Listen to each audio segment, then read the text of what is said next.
Okay, so I mentioned in the section on array basics, arrays can have methods. Let's look at now at what that actually means.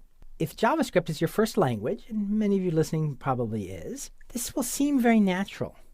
But those of you that come from other languages are used to having functions that you pass arrays to, not functions that you can call on arrays. So the JavaScript way is actually more convenient and powerful than most other languages have. So here's the idea. So if I make a variable called nums, and its value is an array, I can use a dot and call a method of the array, a method that belongs to the array class called reverse.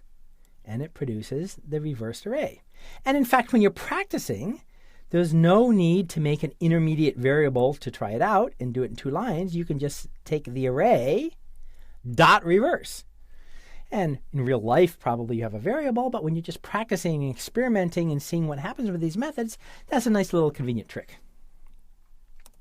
Okay, and so there's lots of methods. You can look in one of the online references or the book that I recommended, JavaScript, The Definitive Guide by David Flanagan, and get a list of all of the methods. But we'll look here at the most important and most commonly used methods that belong to arrays.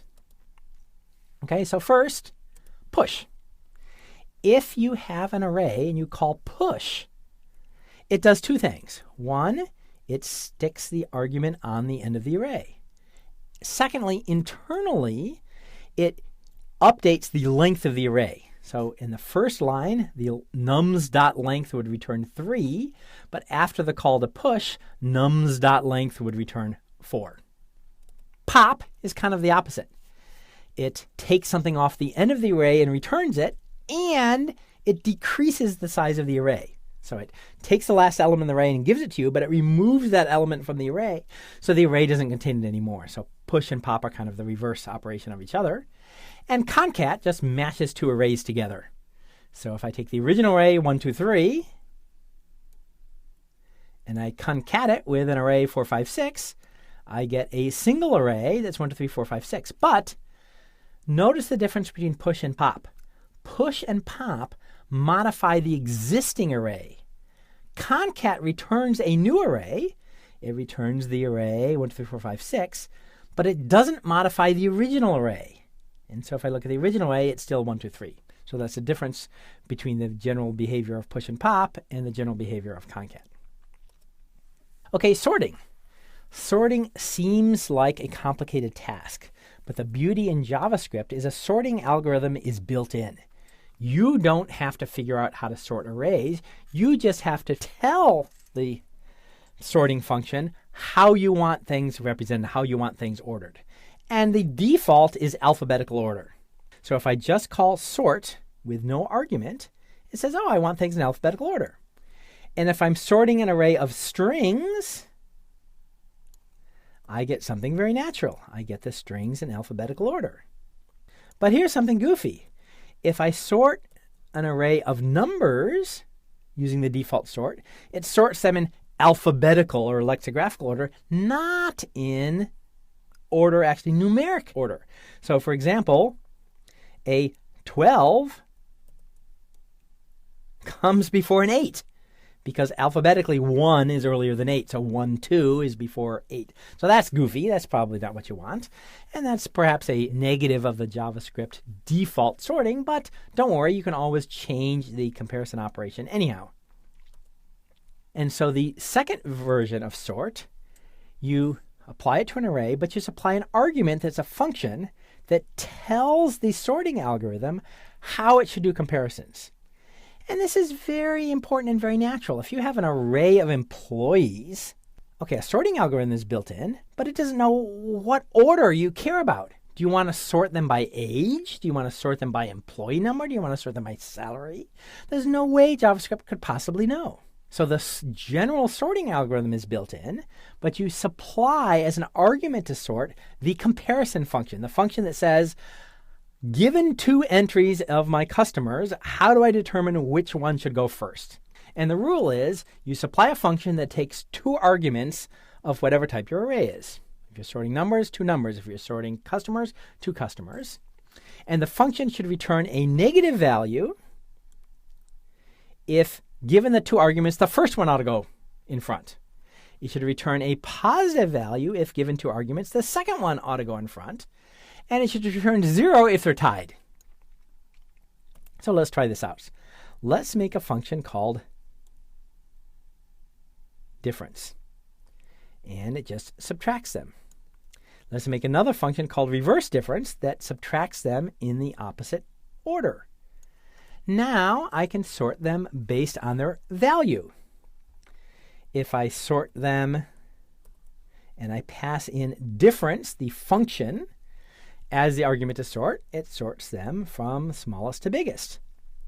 If I pass in reverse difference as the argument to sort, it sorts them from biggest to smallest.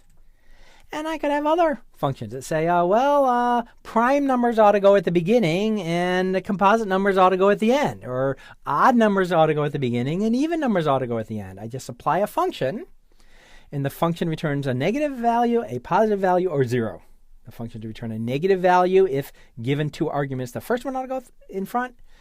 It returns a positive value if given two arguments. The second one ought to go in front. And it should return 0 if given two arguments, they're tied, and they should stay in the same order as original. Okay, so this is a very useful and powerful idea. And it involves passing in a function. Well, functions we haven't really talked about in very great detail, so we'll look at that in the upcoming lecture. But since sort is an array method, and we're looking at array methods now, we'll at least mention it briefly. But this general idea is powerful. A sorting algorithm is built in, but you can customize how it works, not by doing all the sorting yourself, that's too hard, but by just passing in the comparison function. Okay, there is no requirement in this series of lectures that you know any other language, including Java. However, the most recent version of Java has finally caught up to JavaScript in this regard, and you can now do something very similar in Java as you can do in JavaScript. So, JavaScript was the inspiration in some sense for the current version of sorting in Java. Okay, so we looked at a couple of the operators like push and pop and concat and sort. Now let's look at for each. So the idea of for each is that you supply a function, and that function is called on each element of the array in turn. Now, I mentioned Java, the current version of Java, Java 8 earlier. And again, there's no expectation that you know Java, but if you happen to know Java, in this case, the JavaScript version is slightly less powerful because there's no option to do it in parallel. So it has slightly worse performance. But I think the idea is pretty straightforward. So I supply a function. We'll see how to supply functions on the spot anonymously like this in the next section, but you can kind of pick up the basic idea here. This says, I supply a function that takes a number, and it calls alert on the number. We saw alert earlier when we did the example with fishing. Alert pops up a dialog box with the value. Okay, so a function that takes a number, and it's first going to call that function on 1, and then on 2, and then on 3, and so forth. And we'll see that we really didn't have to make our own function that took an argument and then pass it to alert. We could have just passed in the built-in alert function directly. And we'll see a little more about how this works in this section on functions. But this is a little bit of a chicken and egg thing. If we cover functions first, we don't understand array methods. If we cover array methods first, some of the array methods take functions as arguments. And so we have to get a brief idea of how they work now, but we'll get a lot more understanding when we cover functions in detail in the upcoming section. Okay, map. This is also a powerful idea. And again, the JavaScript version is not quite as powerful as the Java version. If you don't know Java, don't worry about it. But if you do know Java, you'll be slightly disappointed with the JavaScript version because it doesn't have as many options. In particular, it doesn't support lazy evaluation or parallel operations. Those are kind of tricky internal things that can make your code run faster when you have large amounts of data. Nevertheless, map is widely used and is very popular in JavaScript. The idea of map is you take a function. So we saw the square function earlier. It just takes a number and it returns the square of that number.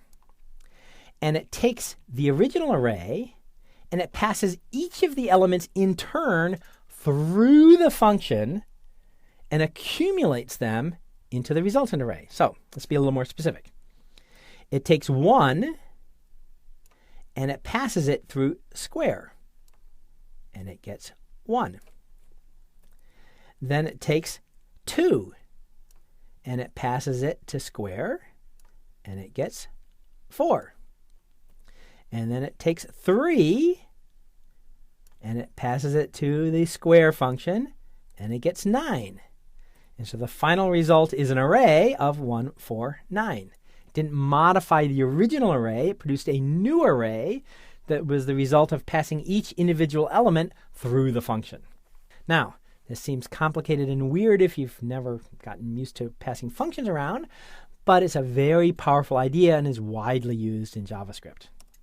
Okay, filter takes things out. Again, no expectation that you know Java, but if you do know Java, you'll be slightly disappointed that the JavaScript version is not quite as fast and as powerful, but still extremely useful and popular. And so the idea of filter is it only keeps the things that pass the test. So the percent operator in JavaScript means modulo. It computes the remainder. So if I take n and I divide it by 2 and I take the remainder, if the remainder is 0, that means the original number was even. So 3 remainder 2 is 1, it's not even. 4 remainder 2 is 0, so it is even. So this function is even, given a number, returns true if the number is even, false if the number is odd. All right, and so now I supply this function to filter. And so it takes 1 and it passes it to is even. It gets false, so it ignores the 1. Then it takes 2 and it passes it to is even. It gets true, so it keeps it. Then it takes 3, it passes to is even. It gets false, so it throws it away, it ignores it. Then it takes 4, it passes it to is even. It gets true, so it keeps it. So the final result is an array of everything that was in the original array that passed the test, that returned true for the given function. Reduce is the most powerful, but also the most complicated of the array methods. And the idea is that you glom stuff together, and you glom stuff together, and you combine stuff together, and you keep combining things until you get a single value. So you take a function, and you also take a starter value. It passes the array elements through the function and keeps combining them, starting with the starter value, until you have a single value left at the end. That's hard to understand when I say it, but with a concrete example, I think it's pretty clear. So suppose I have a function called add. And all it does is return the sum of the two arguments. I have another function called multiply that returns the product of two arguments. I have a third function called bigger that uses this funny ternary operator, which says if this test passes, return this thing, otherwise return this thing. That's a shortcut for saying if the first one is bigger, return it, otherwise return the second one. All right, so now let's take a bunch of numbers and reduce them with add. Okay, so here's the idea. First, it will take a 1 and a 0 and pass them to add. The output of 1 and 0 added together is 1. So it'll take that combined result, 1, and it'll take that 1 plus 2 and pass it to add. And I get 3. And it'll take that result, 3, plus the next entry, 3, and pass them to add. 3 plus 3 is 6. Then it takes that result, 6 and 4, and pass them to add, and I get 10, and that's the final answer. If I do multiply, I start with the identity operator for multiplication, which is a 1. So the first time it takes 1 and 1, and it passes them to multiply, and it gets 1. And then it takes that output, 1, and 2, and it passes them to multiply, and it gets 2. And it takes that output, 2, and 3, and passes those two arguments, 2 and 3, to multiply, and it gets 6. And it passes that result, 6 and 4, and it passes them to multiply, and it gets 24, and that's the final answer. And if I do the one where I'm always getting the bigger, it'll take 1 and this big giant negative number and return the bigger one, which is 1. And then it'll take 1 and 2 and pass them to bigger, and it gets 2. And then it takes 2, the result of the previous operation, and 3, and it passes them to bigger, and it gets 3. And then it gets 3, the result, and 4, and it passes them to bigger, and it gets 4, and at the end, out pops 4. So it takes the first element of the array and the starter value, and it passes them through the function. Then it takes that result and the next array element and passes those two things through the function. And then it takes that result and the third entry of the array and passes them through the function, and it keeps combining them and combining them and combining them until a single value pops out at the end. And map, which passes things through a function and accumulates them in an array, and reduce, which combines them together, are often used in conjunction, and this basic approach is called map reduce. Okay, now, if you've seen reduce in some other languages, and again, there's no expectation that you have, but if you have seen it in another language, the JavaScript version kind of supplies the arguments in opposite order from most other languages. No big deal, both are perfectly natural, but if you've done it in one language, you get a little confused when you switch over to the other language. We looked at the 2-argument version of reduce. Reduce takes a function and a starter value. That's more natural. Take the first array element and the starter value, pass them through the function, and then keep combining with the next elements. But there's also a version that just takes one argument. If you just have one argument, here's my function, well, what do you do if the array doesn't have at least 2 elements? What do you get? It's hard to figure out, and so it's a little more confusing with the 1-argument version than with the 2-argument version. There's also something called reduce right, which instead of operating on the array from left to right, operates on the array from right to left. And Java calls a similar sort of thing reduce, but some other languages call it fold, or some other languages call it inject. So if you've heard about reduce, or you've heard about fold, or you've heard about inject, it all kind of means what JavaScript calls reduce. So reduce is complicated. It'll take a lot of practice. It's not the first thing you should learn. Learn about map and filter and sort first, and push and pop. But reduce is extremely powerful, and eventually you want to practice with it as well. And if you take a look at the exercises and exercise solutions that I supply on the website, once you've gone through the basics, I also have some exercises and corresponding solutions on reduce. Okay, there's a few more. Concat, we mentioned briefly, matches arrays together.